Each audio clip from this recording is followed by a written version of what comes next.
So here I am again present for you. So the next skit, the welcome. Scene 1. A village road. Chaturbhuj Babu has come back to the village after passing his MA examinations, hoping that everyone will make a great fuss over him. There is a plump Afghan cat with him. Enter Neelaratan. Now on the stage, here are different characters. Our main character is Chaturbhuj. So Chaturbhuj, so scene is from Chaturbhuj's village. And what is this? What is the scene here? That is, Chaturbhuj is returning from the city to his village after passing MA examination, and he is very hopeful that everyone will make great fuss over him. मला तुम्हाला सांगायचं आहे की या काही आता उदाहरणार्थ a great फस म्हणजे काय, तर खाली काही शब्द दिलेत बघा, तर त्या शब्दांचे इंग्रजीतून अर्थ दिलेत. ऑफकोर्स आपल्याला धडा झाल्यानंतर मी हा एक होमवर्क म्हणून पण ठेवणार आहे तुम्हाला, की तीनही जे छोटे छोटे सीन आहेत त्या तीनही सीनच्या खाली जे वर्ड्स म्हणजे न्यू वर्ड्स आणि त्यांचे इंग्लिश शब्द अर्थ दिलेले आहेत ते तुम्हाला लिहायचे आहेत, आणि बाजूला मराठी अर्थ पण त्याचा लिहायचा आहे. मराठी अर्थ मी तुम्हाला सांगते आता, तो तिथे तुम्ही लिहित जायचं आहे लगेचच. तुम्ही त्या वाक्यामध्ये तिथेच पाठामध्ये लिहिलं तरी चालेल, जसं आपण आत्तापर्यंत लिहित होतो तसं. So everyone will make a great fuss over him. Make great fuss means what? Give him a lot of respect, praise or attention. चतुर्भुजला होप्स होते, अपेक्षा होती की प्रत्येकजण गावात आल्यानंतर त्याचं कौतुक करतील. ग्रेट फस मीन्स त्याचं कौतुक करतील, त्याच्याबद्दल कौतुकाने बोलतील असं त्याला वाटत होतं. There is a plump Afghan cat with him. त्याच्या हातामध्ये येताना त्याने एक प्लम्प मीन्स फॅट हा पण वर्ड खाली दिलेला आहे. फॅट गुबगुबीत असं एक अफगाणी कॅट आहे त्याच्या हातामध्ये, आणि ते कॅट घेऊन तो गावामध्ये एंट्री करतो, आणि आल्या आल्या त्याला नीलरतन नावाची गावातील व्यक्ती भेटते. Nilratan, hello there Chaturbhuj, when did you arrive. अरे यार चतुर्भुज, केव्हा आलास. Chaturbhuj said, directly after the MA exam were over. Directly अगदी माझी MAची एक्झाम संपली आणि लगेचच मी ना असं बोलेपर्यंत तुम्हाला एक डॅश दिसतोय आईच्या बाजूला, मीन्स तिथे चतुर्भुज काहीतरी वाक्य बोलणार आहे, आणि तो माणूस त्याला बोलू न देता त्याचं वाक्य अर्धवटच ठेवून तो माणूस स्वतः त्याचं वाक्य काही ऐकून न ऐकता पुढे बोलतो. जसे की कदाचित त्याला स्वतःच्या चतुर्भुजला स्वतः जे MAची एक्झाम देऊन आला ते कौतुक सांगायचं असेल, पण तो त्याला बोलूच देत नाही नीलरतन, आणि तो म्हणतो जसं की ते आय वाक्य आहे पहा, त्याला असं म्हणायचं असेल की I have passed my MA examination, असं काहीतरी सांगायचं आहे त्याला की त्याने कौतुक करावं नीलरतनने, पण तो काही बोलूच देत नाही Nilratan. He said, aha you have got a fine cat there. अच्छा, किती छान कॅट आहे रे तुझ्याकडे. Chaturbhuj, this year the exams were very dash.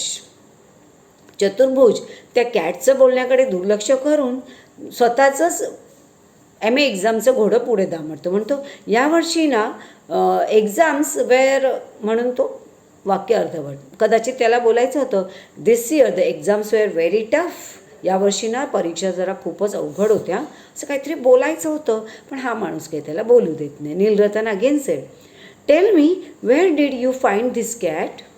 हे मांजर कुठे मिळालं. चतुर्भुज, बॉट इट, विकत घेतलं मी. The subjects I had offered. विकत घेतलं मी मांजर. ॲक्च्युली ना माझ्या परीक्षेसाठी माझे सब्जेक्ट होते. इथे पण वाक्य पुढे डॅश आहे, म्हणजे त्याने घेतलेले सब्जेक्ट सांगायचे होते MAच्या एक्झामसाठी. म्हणजे मी किती अवघड सब्जेक्ट घेतले होते आणि मी पास झालो वगैरे असं काहीतरी सांगायचं आहे, पण हा नीलरतन त्याला बोलूच देत नाही. पुढे विचारतो आणि तो त्याच्या परीक्षेबद्दलचं काहीच ऐकून न घेता, परीक्षेबद्दल ह्याला सांगण्याची एवढी उत्सुकता आहे चतुर्भुजला, पण नीलरतन त्याच्या परीक्षेच्या कुठल्याच गोष्टी ऐकून न घेता फक्त कॅटकडेच लक्ष देतो आणि कॅटविषयीच तो काही ना काही विचारतोय. तो त्याला विचारतो, how much did you pay for it? ह्या मांजरीचे किती पैसे द्यावे लागले तुला? चतुर्भुजला जरा रागच येतो की मी एवढं परीक्षेबद्दल बोलतोय, त्याचं याला काय कौतुक नाही, हा मांजरीचं विचारतोय. I don't remember Nilratan babu. Has anybody passed any exam in our village? मला आठवत नाहीत मी किती पैसे दिले ते. आपल्या गावामध्ये कधी कोणी माझ्या इतकी कुठली तरी परीक्षा पास झाला आहे का आजपर्यंत? तो परत परत परीक्षेकडेच येतोय की त्याला वाटते की नीलरतनने आपल्याला परीक्षेबद्दल काही विचारावं. एवढ्यात नीलरतन त्याकडेही दुर्लक्ष करतो आणि विचारतो, oh lots of them, but you won't see a cat like that in these parts. हो हो, खूप जण असतील असे परीक्षा देणारे. म्हणजे त्याला असं थोडक्यात म्हणायचं आहे की तू परीक्षा देणार आहे, MAची परीक्षा देणार, तूच काही फार मोठा नाही आहेस, खूप जण आहेच असे तुझ्यासारखे. पण हे असं मांजर, the cat like this, we can't find the cat like this in this area. या एरियामध्ये, आपल्या या गावामध्ये अशा प्रकारचं मांजर मात्र कुठेच दिसणार नाही. परीक्षा देणारी शेकडो माणसं भेटतील. चतुर्भुजला खूप राग येतो आणि तो सेड टू हिमसेल्फ, स्वतःशीच बोलतो, कन्फाउंड हिम. कन्फाउंड हिम म्हणजे काय? वर्ड्स यूज टू शो अँगर. आपण म्हणतो ना, मरू देत ह्याला, जाऊ देत हा माणूस, असं म्हणतो ना, तसं मी तो राग येतो त्याला, त्या माणसाचा, आणि स्वतःशीच मनात म्हणतो, ह्याला जाऊ देत, उडत गेला हा. He can't talk about anything but the cat. हा मांजर सोडून दुसरं कशावर बोलायलाच तयार नाही आहे. It doesn't seem the matter that I have just passed my MA. मी एवढं माझी MAची एक्झाम पास होऊन आलो आहे, पण त्याचं काहीच कौतुक नाही, त्याचं काहीच बोलत नाही हा माणूस. अँड इतक्यात enter the zamindar of that village. त्या गावचे जमीनदार येतात. या पेजवर हे 3 शब्द दिलेत बघा तुम्हाला. या 3 शब्द लिहायचेत, त्यांचे इंग्लिशमधून अर्थ बाजूला दिलेत ते लिहायचेत, आणि त्याचा मराठीतून मी सांगितलेला अर्थसुद्धा लिहायचा आहे. त्याशिवाय बाजूला जे 2 प्रश्न दिलेत, 3 प्रश्न दिलेत ते पण लिहायचेत. Where does this scene take place? Take place means happen. हा सीन कुठे घडतोय? Of course in a village. तुम्हाला आन्सर शॉर्टमध्ये लिहायचं आहे. What examination has Chaturbhuj passed? All of you know that. चतुर्भुजने कोणती एक्झाम पास केली? What does Chaturbhuj have with him? Chaturbhuj सोबत काय होतं हे सुद्धा तुम्हाला सगळ्यांना माहिती आहे. तुम्हाला त्याचं उत्तरसुद्धा शॉर्टमध्ये लिहायचं आहे, प्रश्न लिहायचे आणि उत्तर लिहायचं. हा तुमचा होमवर्क असेल. Zamindar entered and zamindar then ask him. Zamindar ही गावातली केवढी मोठी व्यक्ती असते. जमीनदार आले आणि त्यांनी चतुर्भुजला पाहिलं. Aha Chaturbhuj, what have you been doing in Calcutta all this time?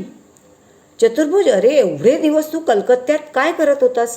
सगळ्यांना माहिती आहे बंगालमधलं, पश्चिम बंगालमधलं कलकत्ता ही राजधानीचं शहर आहे, आणि चतुर्भुज तिथे परीक्षा देण्यासाठी गेला होता. जमीनदाराने त्याची चौकशी केली की अरे एवढे दिवस तू दिसला नाहीस, काय करत होतास कलकत्त्यात? चतुर्भुजला आनंद होतो की चला आत्ता मला माझ्या MAच्या एक्झामविषयी काहीतरी बोलता येईल. Chaturbhuj said, I have just finished my MA sir.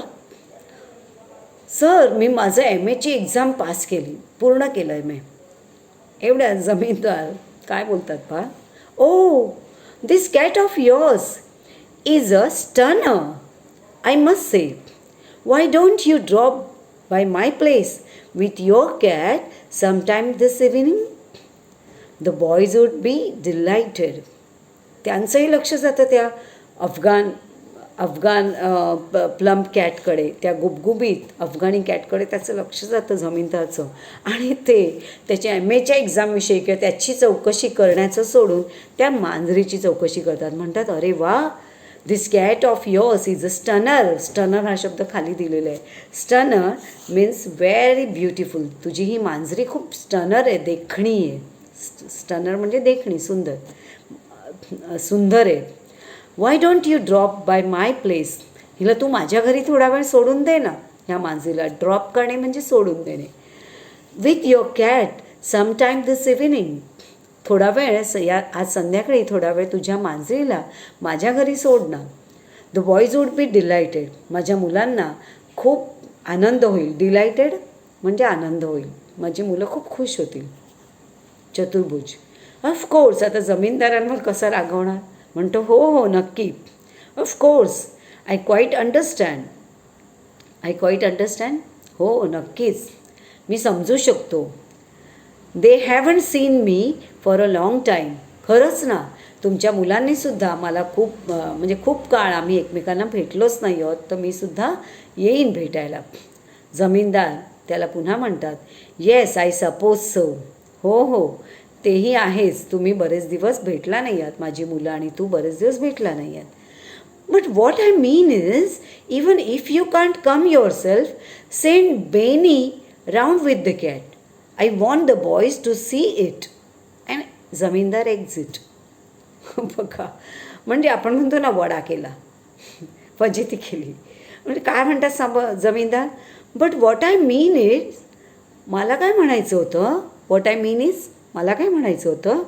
Even if you can't come your self. समज जर तुला स्वतःला यायला वेळ नाही मिळाला ना, तर send Beni round with the cat.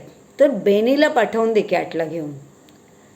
Vanilla कॅटसोबत पाठवून दे. अर्थातच बेनी कोण असेल, कदाचित त्यांच्या घरातलं एखादं सर्वंट वगैरे असेल. तू नाही आलास तरी चालेल, थोडक्यात त्यांना असं म्हणायचं आहे. तुला नाही यायला मिळालं तर बेनीबरोबर कॅटला पाठवून दे. I want the boys to see it. मला वाटतं आहे की माझ्या मुलांनी ह्या कॅटला एकदा भेटावं. म्हणजे चतुर्भुजला भेटलं नाही भेटलं कधीच तरी चालेल, पण कॅटची मात्र या माझ्या मुलांची गाठ घालून द्यायची. जमीनदार असं बोलून एक्झिट करतात. एक्झिट म्हणजे निघून जातात. आता एक्झिटचा अपोजिट वर्ड जो आहे तो खाली कंसात दिला आहे ब्ल्यू कलरमध्ये. Exit opposite word enter. Exit म्हणजे निघून जाणे आणि एंटर त्याच्या अपोजिट वर्ड. एंटर म्हणजे आत येणे. Enter uncle Satu. Uncle Satu येतात. बघा, वेगवेगळ्या ॲटिट्यूडचे, वेगवेगळ्या पद्धतीची लोकं आहेत, वेगवेगळ्या स्वभावांची माणसं आहेत आणि प्रत्येकजण त्याच्याशी वेगवेगळ्या पद्धतीने कसं वागतं ते पहा. Uncle Satu, how are you my boy. Been away a long time haven't you. अरे बाळा, कसा आहेस तू. खूप दिवस लांब होतास रे. बरेच दिवस दूर होतास. खूप दिवसांनी पाहतोय मी तुला. चतुर्भुज, दॅट्स राईट. देर वर सो मेनी एक्झामिनेशन्स डॅश. हो हो काका, अहो खूप परीक्षा होत्या ना माझ्या. आणि तो काही बोलणार, त्याच्या पुढे डॅश आला आहे म्हणजे तो काही बोलणार एवढ्यात अंकल सातू त्याचं बोलणं त्याला पूर्ण करू न देता, परीक्षेविषयी काहीच सांगू न देता पुढे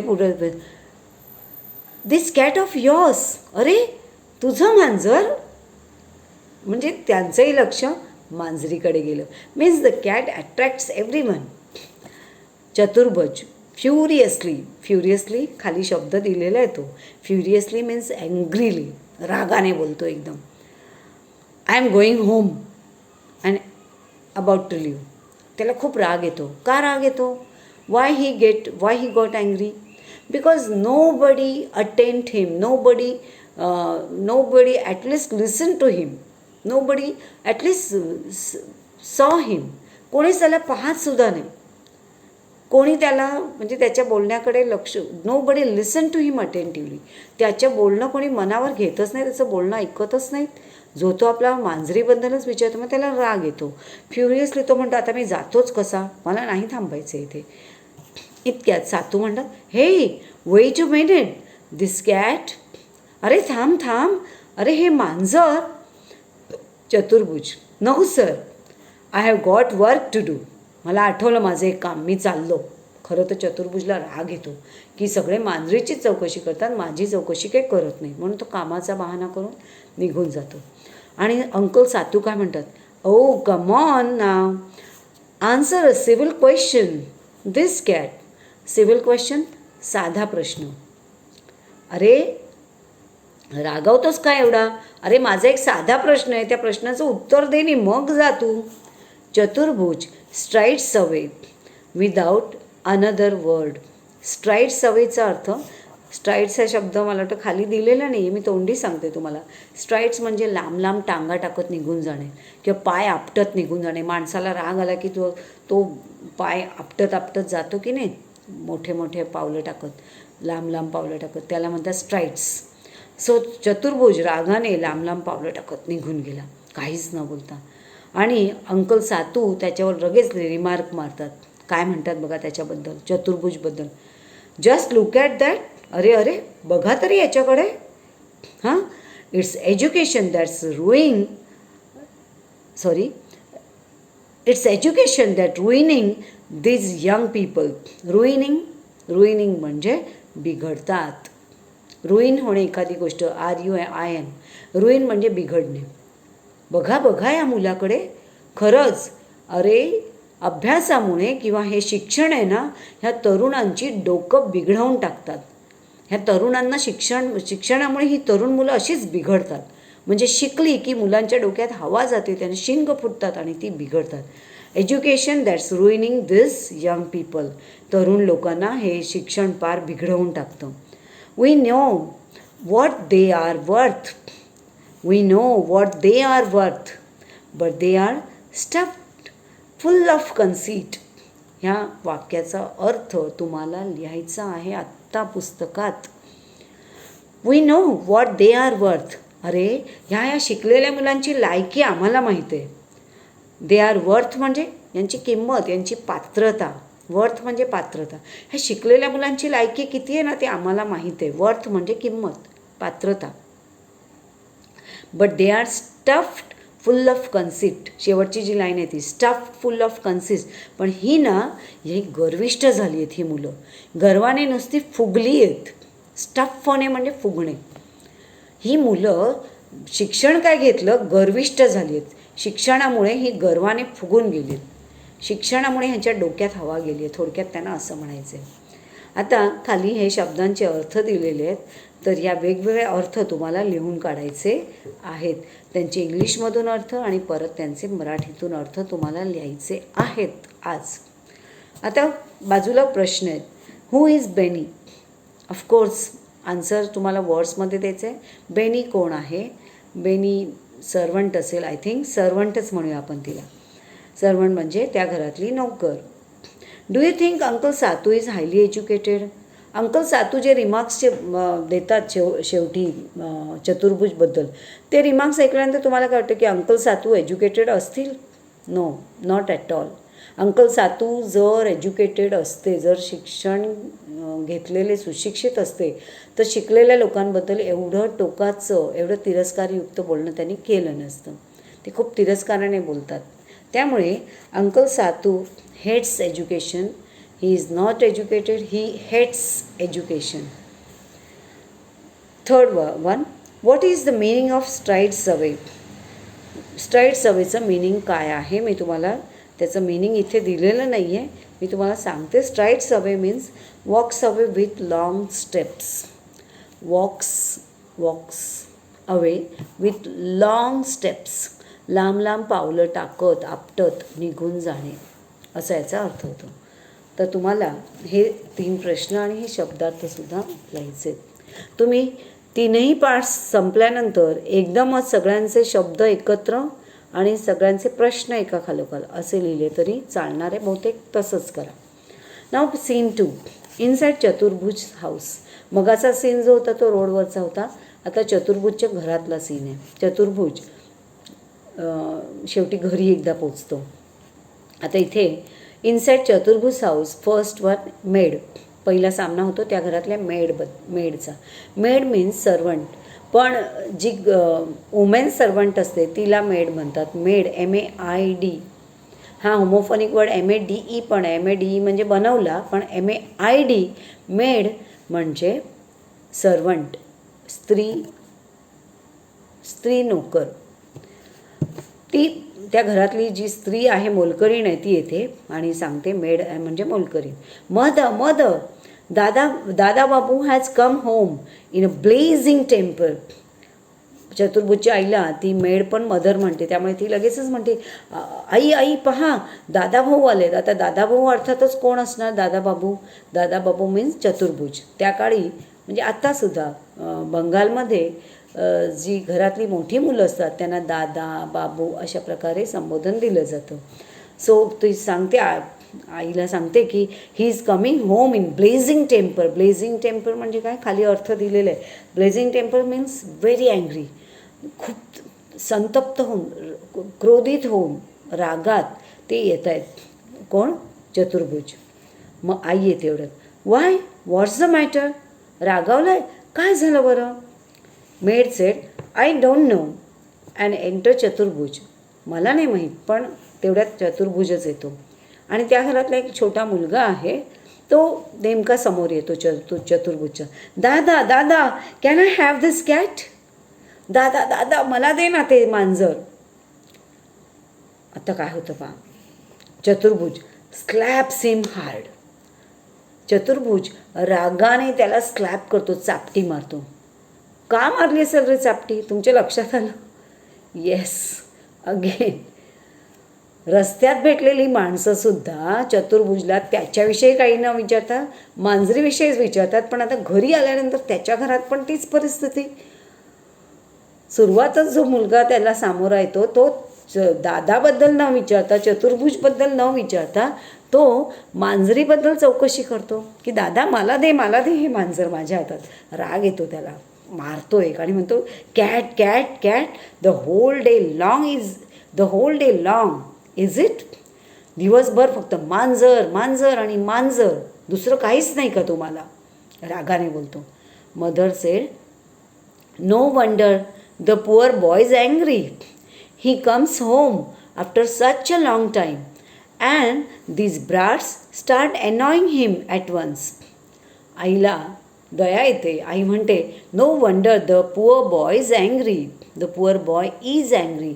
पुअर बॉय म्हणजे बिच्चारा मुलगा. ती चतुर्भुजला पुअर बॉय म्हणते की अरे बघा तरी माझा बिचारा गरीब मुलगा कसा एवढा म्हणजे आला एवढ्या लांबून, काय म्हणजे रागावणार नाही तर काय. नो वंडर म्हणजे राग येणार नाही तर काय. बघा ना, एकतर ही comes home after such a long time. एवढ्या काळानंतर, एवढ्या दिवसांनी माझं बाळ माझ्या घरी परत येतं आहे. And this brats start annoying him at once. Brats हा शब्द खाली दिला आहे पहा.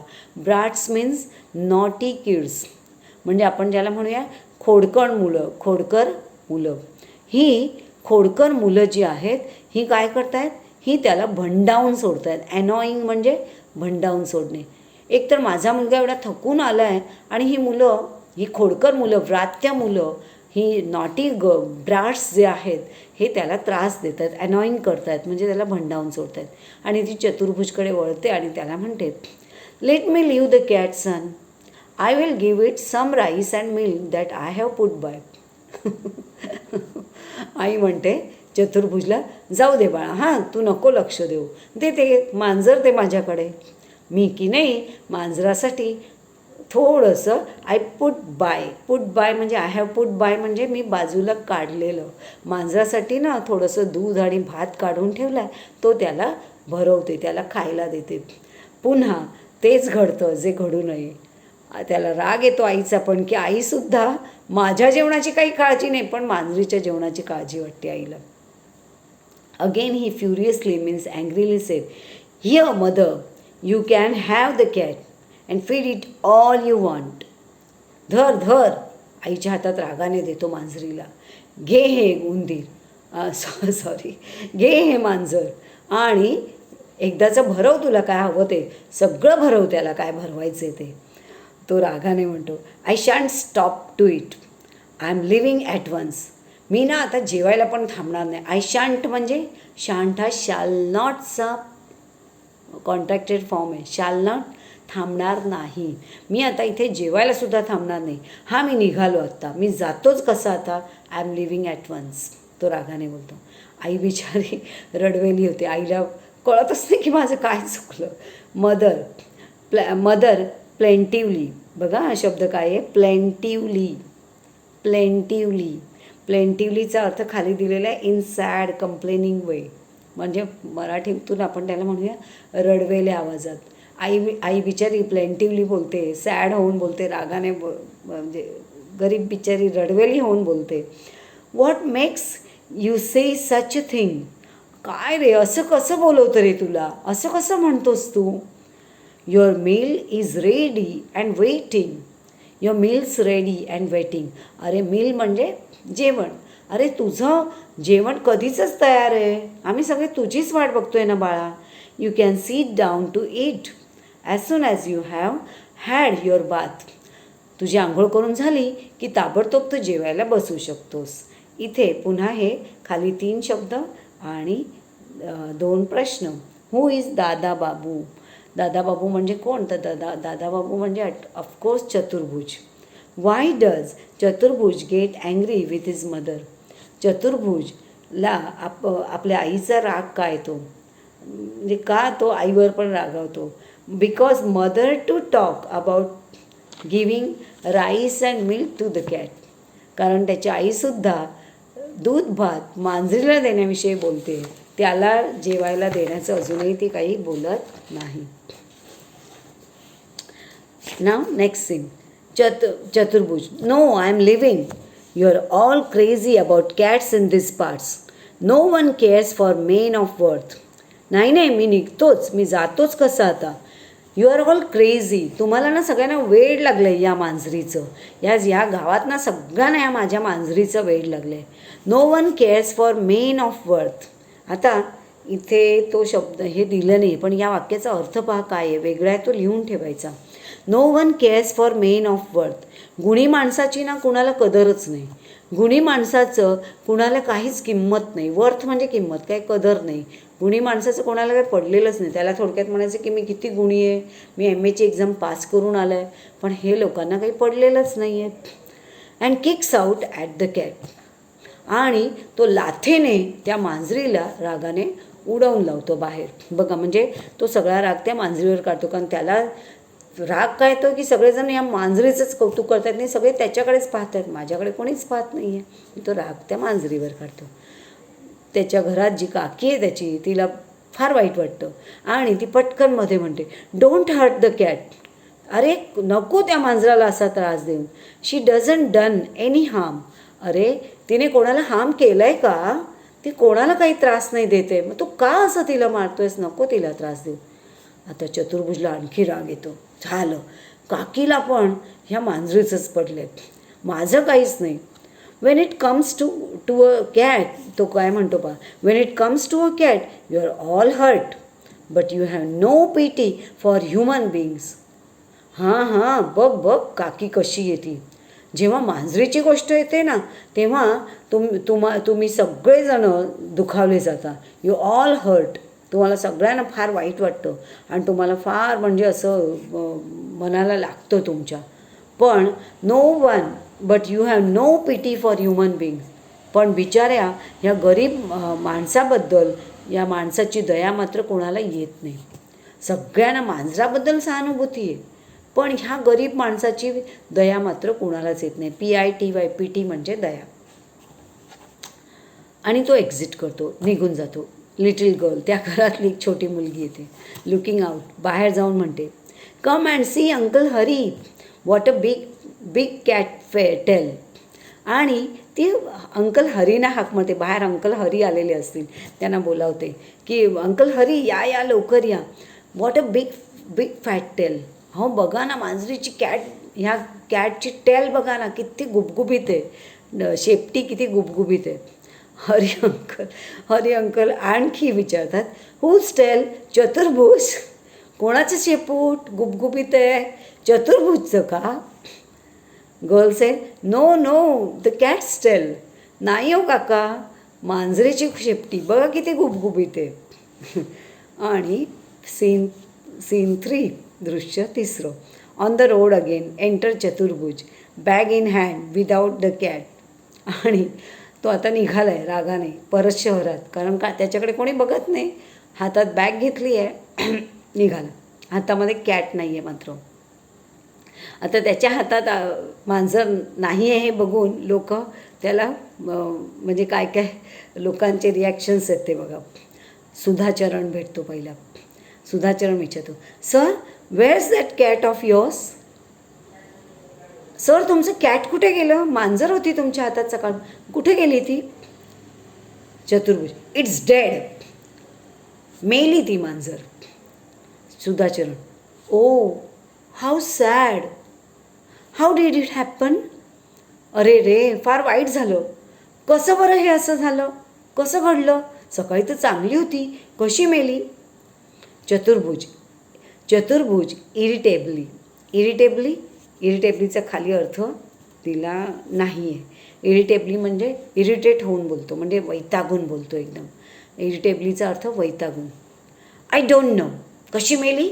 मला नाही माहिती कशी मेली. तो खरं रागाने बोलतो. ती कॅट खरंच मेली आहे का? नाही मेली आहे. पण सगळेजण कॅटचीच चौकशी करतात म्हणून तो रागाने बोलतो. इतक्याच परण येतो तिथे. परण म्हणतो, hello, what's happen to your cat? अरे काय झालं तुझ्या मांजरीला? Chaturbhuj, it's dead. No really, how? नाही नाही, असं कसं होईल?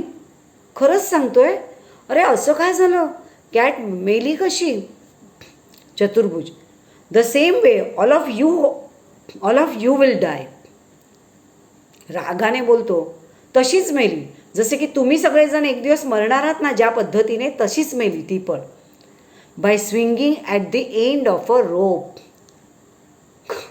रोप म्हणजे दोर. दोरीला लटकून मेली. खूप रागाने बोलतो तो. By swinging at the end of a rope. दोरीला फास घेऊन मेली. दोरीचा फास घेऊन ती रागाने बोलते. तुम्ही सगळेजण जसे मरणार आहात ना एक दिवस, तशी मेली ती. परण, good god, he is positively furious. अरे देवा, हा माणूस ना खरंच फ्युरियस झाला आहे. खरंच संतापला आहे. हा खूप राग आलेला दिसतोय. पॉझिटिव्हलीचा अर्थ खाली दिला आहे. Positively means very much angry, very much furious. हा माणूस ना खरंच खूप रागावला आहे. हा कसा बोलतो आहे बघा. इतक्यात काय झालं बघ. अ स्वाम घोळका. मला वाटतं खाली अर्थ दिला आहे. स्वाम मीन्स अ नॉइझी ग्रुप. अ स्वाम ऑफ अर्चिन्स रन आफ्टर चतुर्भुज. आता स्वाम ऑफ अर्चिन्सचा अर्थ बघा. स्वाम हा शब्द कलेक्टिव्ह नाऊनमध्ये येतो. अर्चिन्स म्हणजे उनाड मुलं, उनाड टपोरी मुलं असतात की नाही, त्यांना अर्चिन्स म्हणतात. स्वाम ऑफ अर्चिन्स म्हणजे उनाड भटकणाऱ्या मुलांचा घोळका, ग्रुप. गोंगाट करणं, सतत रस्त्यावरून गोंगाट करत चाललेली असतात अशी मुलं, जी उनाड टोळकी असतात ती. असा एक उनाड मुलांचं टोळकं जे आहे ते चतुर्भुजच्या मागे लागतं. कारण चतुर्भुज संतापलेला, आणि आपल्याला माहिती आहे की माणूस संतापलेला असला ना उगीच वेड्यासारखा, की लोक त्याला आणखी त्रास देतात, आणि आणखी तो संतापेल कसं ते बघतात आणि त्याची मजा घेतात त्या रागावल्याची. म्हणून कधीही तुम्ही रागावला असाल आणि कोण तुम्हाला चिडवत असेल तर लगेच शांत व्हा. अजिबात रागावू नका. कारण लोक तुम्हाला चिडवून तुमच्या रागातून आणखी मजा घेत असतात म्हणून. So they ran after Chaturbhuj, clapping and teasing him with cries of pussycat pussycat. आणि ती मुलं त्याच्या मागून टाळ्या वाजवत जोरजोरात पुसीकॅट पुसीकॅट असं म्हणत, टीझिंग करत. टीझिंग म्हणजे चिडवत, त्याला चिडवत कसे चिडवतात, काय म्हणत, पुसीकॅट पुसीकॅट पुसीकॅट असं म्हणत त्याला चिडवत त्याच्या मागून धावतात. म्हणजे त्याचा पाठलाग करतात, म्हणजे त्याच्या मागेच लागतात मुलं, म्हणजे त्याला खूप चिडवायला लागतात. खाली लिहिलं आहे पहा. This story is adapted from the translation of a play by Rabindranath Tagore. एका रवींद्रनाथ टागोरसारख्या महान एका लेखकाने लिहिलेल्या छोट्याशा नाटकाचं हे ट्रान्सलेशन आहे, म्हणजे इंग्रजी भाषांतर आहे. म्हणजे ॲक्च्युली ही जी नाटिका आहे ही बंगला भाषेत लिहिलेली होती, बेंगॉली भाषेत लिहिलेली होती, आणि त्याचं हे इंग्रजीतून केलेलं ट्रान्सलेशन आहे. तर अशा प्रकारे हे जे नाटिका आहे ही पूर्ण झालेली आहे. आता इथे खाली मिया कॅट काय म्हणते ते एकदा जरा बघून घेऊया. ती शेवटी म्हणते, म्हणजे ती जेव्हा मिया ही कथा ऐकते तर मिया काय म्हणते पहा, मियाचे एक्सप्रेशन्स. आय पीटी चतुर्भुज. मला ना चतुर्भुजची दया येते. His family and friends know the true worth of things. त्याचे जे फॅमिली जे आहे, त्याचे फ्रेंड्स आहेत, त्याच्या कुटुंबातले व्यक्ती आहेत, एवढी सगळी लोकं आहेत, पण त्यांना पण याची म्हणजे चतुर्भुजची किंमत कळू नये. त्यांना तरी ह्या चतुर्भुजची किंमत कळायला हवी होती, त्याच्या शिक्षणाची किंमत कळायला हवी होती. पण अरे देवा, ते सुद्धा त्याच्या ह्या शिक्षणाची किंमत करत नाहीत किंवा चतुर्भुजची किंमत करत नाहीत. अर्थातच या तिसऱ्या सीनच्या खाली सुद्धा 5 वर्ड्स दिलेले आहेत. त्या वर्ड्स त्याचे इंग्लिशमधले अर्थ आणि बाजूला त्या शब्दांचे मराठी अर्थ तुम्हाला लिहायचे आहेत. आणि प्रश्नांची उत्तरं. Think and answer. Is the cat really dead? ते मांजर खरोखरच मेलेलं होतं का? नो. अर्थातच आपल्याला माहिती आहे की मांजर मेलेलं नव्हतं. शेवटचा प्रश्न. Why do the urchins sorry the म्हणायचं, कारण अर्चिन्स या शब्दाची सुरुवात यू या स्वराने झालेली आहे. Why do the urchins tease Chaturbhuj? ही जे अर्चिन्स आहेत, उन्हाट टपोरी मुलं आहेत, ही मुलं त्या चतुर्भुजला का बरं चिडवतात, का त्याला चिडवतात, त्याच्यासाठी टाळ्या वाजवतात? बिकॉज चतुर्भुज इज इरिटेटेड अँड फ्युरियस. चतुर्भुज इज इरिटेटेड अँड फ्युरियस. कारण की चतुर्भुज खूप वैतागलेलं आहे. इरिटेटेड म्हणजे वैतागलेलं आहे आणि खूप फ्युरियस आहे म्हणजे खूप ॲंग्री आहे, आणि म्हणून ते त्याला चिडवतात. उत्तर मी सांगितलेलं आहे तुम्हाला. Chaturbhuj is very much irritated and very much furious, so they teased him. तर अशा प्रकारे हा जो संपूर्ण पाठ आजचा आहे तो आपला झालेला आहे. आणि आजचा अभ्यास तुम्हाला एवढाच आहे की ही नाटिका एकदा परत वाचून काढा. त्याच्या आधी पेज नंबर 61 आणि 62वरचे जे हे 5 शब्द आहेत की नाही, ते 5 शब्द आधी तुम्हाला लिहायचे आहेत.